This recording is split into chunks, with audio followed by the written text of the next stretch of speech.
For decades, the skies of long-haul aviation have been ruled by two giants: Boeing on one side of the Atlantic, Airbus on the other. Their wide-body aircraft have carried billions of passengers across oceans, continents, and time zones. Airlines trusted them. Governments depended on them. And for years, everyone else looked on, unable to challenge their iron grip on the market. If you wanted range, efficiency, and reliability, you bought a Boeing 777X or an Airbus A350. Simple as that, but here's the twist. Just when the skies seemed permanently divided between these two titans, an unlikely contender is making its way back onto the runway. A plane many wrote off as a relic of a bygone era, a name once synonymous with heavy, outdated Soviet engineering, the Ilyushin IL-96. Only this time, it isn't coming back as a museum piece. It's returning as the IL-96400M, a redesigned, modernized, and potentially game-changing aircraft. The question is, can this four-engine Russian widebody really stand a chance in a world obsessed with twin-engine efficiency? And perhaps more importantly, is this revival about more than aviation? Is it really about sovereignty, politics, and a nation's refusal to stay grounded? To understand why this plane matters, you have to rewind back to the Cold War, when aviation wasn't just about flying people from point A to point B, it was about proving national strength. In 1976, the Soviet Union unveiled the IL-86, its first wide-body jet. It wasn't sleek like the American DC-10. It wasn't elegant like the Boeing 747, but it was tough. Built like a tank, designed to operate in conditions that would leave Western planes stranded. Airports with no ground support. No problem. The IL-86 had built-in staircases that let passengers board and disembark anywhere, even in the middle of Siberia. Remote Kazakh runway with no jet bridge. The IL-86 didn't care. It was a plane made for a country of extremes. But toughness has its price. The IL-86 was heavy, inefficient, and thirsty. It guzzled fuel like a beast, and its cargo space was cramped. While Western airlines were counting profits with the 747, the IL-86 was counting political victories, because in truth, it wasn't built to dominate global markets. It was built to say, we can do it too. By the late 1980s, the Soviets realized symbolism wasn't enough. They needed something closer to Western standards. Enter the IL-96-300. This was the first real attempt to modernize. It came equipped with new PS90A engines, quieter, cleaner, finally compliant with international noise and emission regulations. For the first time, Russia had a widebody that didn't scream Soviet relic. It looked modern. It felt modern, and for a moment, it seemed like Russia was closing the gap. But here's the reality. The IL-96-300 never truly broke through. Airlines didn't want a boutique four-engine jet with limited seats and limited cargo. They wanted efficiency. They wanted scale. They wanted the economic magic of twin-engine aircraft. Boeing and Airbus had moved on, and Russia was still playing catch-up. The IL-96-300 was a technical success, but a commercial failure. Then came the 2000s, and Russia wasn't ready to give up. The IL-96-400 was rolled out, bigger, longer, more ambitious. It had stretched fuselage, updated avionics, and better range. This was supposed to be the aircraft that brought Russia back into the conversation. But timing is everything in aviation. By the time the 400 was being pitched, the industry had already turned its back on four engines. The Airbus A340 was fading. The Boeing 747 was slipping into retirement. And airlines everywhere were obsessed with the cost savings of twin jets. The 400 never stood a chance. Orders never came. Launch events fizzled, and the jet quietly faded into obscurity. And then the world changed. In the 2010s and early 2020s, Russia found itself locked out of the Western aviation ecosystem. Sanctions cut off access to Airbus parts, Boeing aircraft, and international leasing arrangements. Western technology pipelines were closing. Suddenly, the question wasn't can Russia compete globally, it was how will Russia fly at all? And in that moment of crisis, the IL-96 rose from the ashes. the IL-9640M was reborn. Not as a nostalgic experiment, but as a lifeline. This new variant wasn't about competing head-to-head with Boeing and Airbus in Dubai or Paris. It was about survival, independence, and sovereignty. And this time, Russia poured everything into the redesign. The fuselage was stretched to over 63 meters. The cabin was gutted and rebuilt with LED lighting, larger overhead bins, and seating options that could rival modern jets. The cockpit. No more analog dials. Now, it's a full glass interface with digital flight management, electronic checklists, and fly-by-wire support. The wings were reshaped for better aerodynamics. The landing gear was reinforced. Even the tail was tweaked. On paper, the 400M isn't just a relic with a fresh coat of paint. It's a serious attempt at modernization, but the real wildcard is the engine. Because here's the truth. A wide-body is only as good as the turbines that lift it. And Russia knows it. That's why they've staked everything on the PD-35, a massive high-bypass engine under development that promises to rival General Electric's GE9X and Rolls-Royce's Trent series. We're talking up to 76,000 pounds of thrust, efficiency gains, reliability, and perhaps most importantly, total independence from Western parts. Every bolt, every blade, every sensor, Russian. The message is clear. No sanctions, no restrictions, no dependencies. If this engine works, it changes everything. The IL-9640M could evolve into a twin-engine variant. Costs would drop. Efficiency would rise. Suddenly, Russia's jet wouldn't just be a symbol of defiance. It could actually be competitive. But here's the catch. Building an engine like this is the Mount Everest of engineering. The metallurgy, the turbine blade coatings, the vibration tolerances, they're among the hardest problems in aerospace. Western skeptics whisper that Russia doesn't have the infrastructure, the supply chains, or the decades of iterative experience to pull it off. Certification will be another mountain. Convincing regulators, airlines, and passengers to trust an all-new Russian engine will take years of flawless testing. And in aviation, reputation is everything. One failure can erase a decade of progress. So the question lingers. Is this bold rebirth destined to succeed, or destined to stall? Russia's strategy, however, doesn't depend on winning over Paris or Chicago. It doesn't need Lufthansa or United Airlines to buy the plane. Its target market is elsewhere. Countries in Africa, Asia, Latin America, nations cut off from Western supply chains or priced out of Western aircraft. For them, the IL-9640M could be more than a plane. It could be independence. Russia can package it with training, maintenance, financing, and political goodwill. Not just an aircraft, but a partnership. 4 countries locked out of the Western Club, that's a powerful offer. And beyond commerce, the symbolism is enormous. A four-engine jet in today's skies might look outdated to some. But in Russia's geography, redundancy is insurance. Flying across the Arctic tundra or Siberian wilderness, where diversion airports are rare, 4 engines are a lifeline. In the context of sanctions, they're not just technical, they're political. A domestically built, domestically maintained aircraft means nobody in Washington or Brussels can ground it with a signature. Still, Russia knows the future can't stay four-engine forever.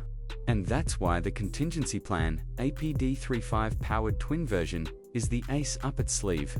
If realized, it wouldn't just make the 400 meters relevant. It could make it competitive. And from there, the PD-35 could leap into other platforms. Freighters, military transports, even next-generation bombers. The engine isn't just it's a declaration of independence. In the end, the IL-9640M is more than an airplane. It's a mirror of Russia's position in the world. Surrounded by sanctions, cut off from traditional markets, yet still unwilling to bow out. It may never win global dominance. It may never sell thousands of units. But that was never really the point. The point is sovereignty. To prove that a nation under pressure can still design, still build, still fly. And so, the IL-9640M taxis toward its uncertain future. Will it succeed? That depends on metallurgy, certification, politics, and time. But, win or lose, this aircraft is already a message written in aluminum and thrust.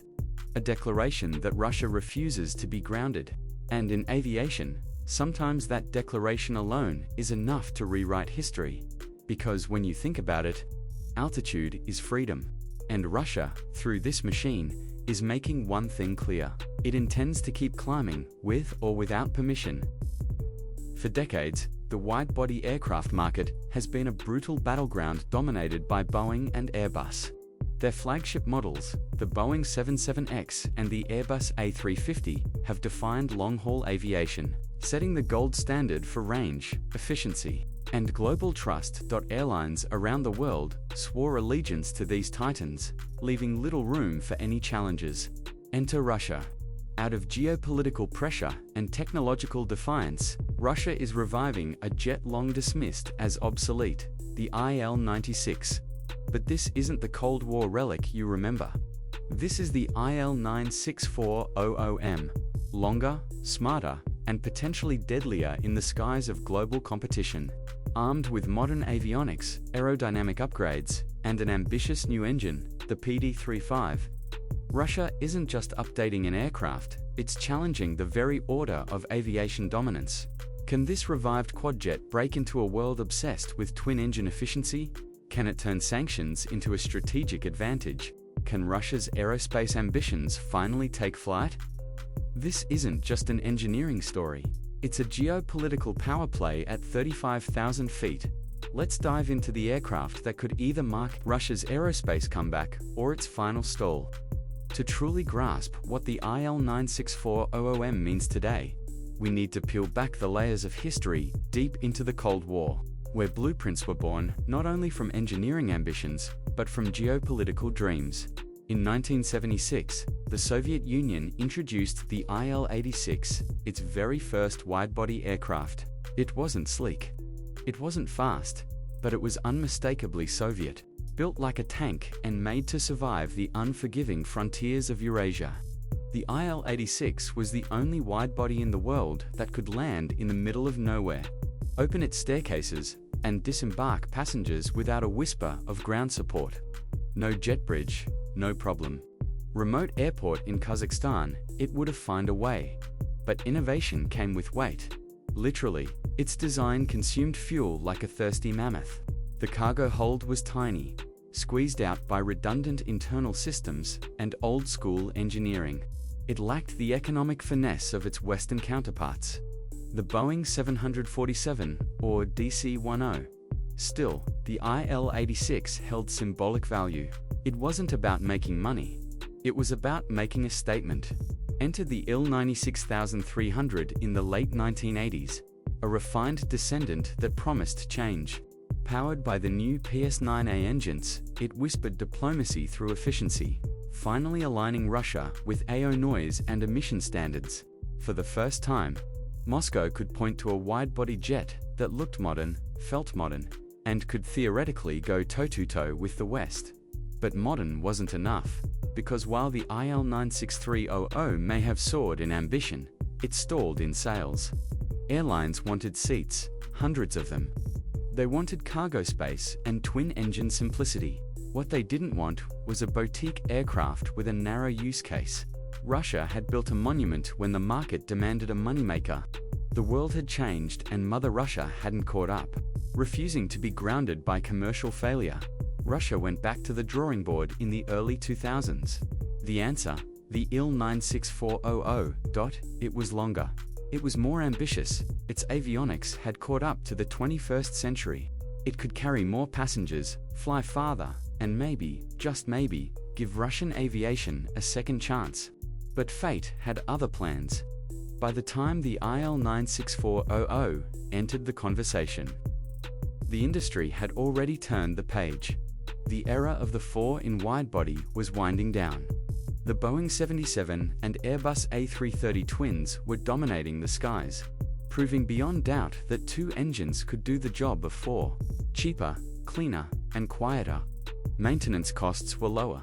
Fuel efficiency soared. Airlines were abandoning quads faster than Russia could build them. The OA340, Europe's answer to the long-haul quad, was gasping its last breaths. Even the mighty Airbus A380, once hailed as the double-decker future of aviation, was already being shunned by airlines that couldn't fill its cavernous belly. The IL-96400, despite its technical improvements, had walked onto the stage after the curtain had closed. No major international airline placed orders, no splashy unveilings in Dubai, no headlines, just silence. But history isn't always linear. Sometimes a quiet failure becomes tomorrow's foundation, especially when the world itself begins to change. The 2010 ads in early 2020s brought a new reality to Russia's doorsteps: sanctions. As geopolitical tensions rose, the West closed the gates on cooperation. Boeing aircraft harder to acquire, Airbus parts even harder. Leasing arrangements, tech transfers, and avionics components all slowly shut down. And that's when Russia's aviation industry had its epiphany. Independence wasn't optional, it was survival. Suddenly, the IL-96 wasn't a relic, it was a lifeline. The nation had spent decades leaning on Western technologies and supply chains. But now, the Kremlin turned inward, and from this moment of strategic desperation came a surprising rebirth. The IL-96400M. This wasn't just a modernization, it was a reinvention. With a fuselage stretched to over 63 meters, the 400M was built to finally match its rivals in size and range. The cabin was redesigned with modern seating, entertainment systems, and safety features. The flight deck got a full glass cockpit, no more analog gauges. The wings were optimized, new landing gear, new electronics, even the tail was tweaked. But the most radical promise: a new Russian super engine, the PD-35. This engine would rival the GE9X used in Boeing's 7X. Designed for ultra-high bypass ratios, it promised the twin miracles of thrust and efficiency. If successful, the PD-35 would not only power the 400M, but it could power Russia into a new aerospace era. The IL-96400M is now more than a plane. It's a message to the world. We don't need your parts. M to the domestic market. We will fly our way to rival manufacturers. Don't count us out yet. It's bold. It's nationalistic. And it's gambling everything on a machine that for decades was written off as a footnote. But this time the story might be different, because this time the world needs alternatives, and Russia once again has offered its own, shaped not just by wind tunnels and CAD software, but by sovereignty, resilience, and defiance. If wings are freedom, the engine is willpower, and Russia is putting its will into overdrive. The journey began with the PS-9A, a workhorse born in the shadows of Western dominance. Introduced in the late 1980s, it was the Soviet Union's first real attempt to craft an engine that whispered rather than bellowed. It was quieter, cleaner, and compliant with international noise and emission standards. It even powered the early Il-96,300 and brought a sense of modernity to Soviet-engineered jets. Then came the PS-9A2, a leap forward with modern composites, improved turbine blades, and fuel savings in the range of 10%. It showed that Russia could iterate, could compete, could catch up. But now, Russia wants to enter the PD-35, a monster of an engine still under development, but already the stuff of international aviation anxiety. It's engineered to produce up to 76,000 pounds of thrust, directly targeting the GE9X, the crown jewel powering Boeing's next-gen 7X. But Russia's goal is not merely power, it's independence. The PD-35 is designed with zero reliance on Western parts. No French turbine blades, no German sensors, no British electronics. Every screw, every circuit, every fan blade, Russian or allied, period. Why? Because engines are no longer just mechanical tools. In the 21st century,